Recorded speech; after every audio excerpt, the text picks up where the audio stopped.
Welcome to Tenor Tech, where I solve the problems you didn't even know you had.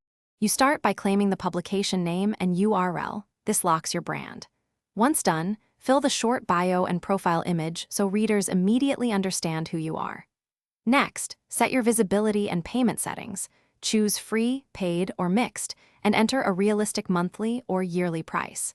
Make sure to enable two-step authentication for security. Those first choices determine discoverability and revenue path, so get them right before you write your first post. You draft your first posts using the Substack editor. Use headings, inline links, images, and embeds to improve readability. Once you have content, import existing subscribers via CSV to preserve your audience. Map email fields carefully. Then organize posts with tags and optional series so discovery and archiving work for you. Schedule releases by picking day and time based on audience habits. Doing this middle work sets consistency and retention. It's where growth compounds if you stay disciplined. You publish and send the first issue. Announce it on social and cross-post to reach readers beyond Substack. Once live, pin key posts to your homepage and enable referral incentives to accelerate signups.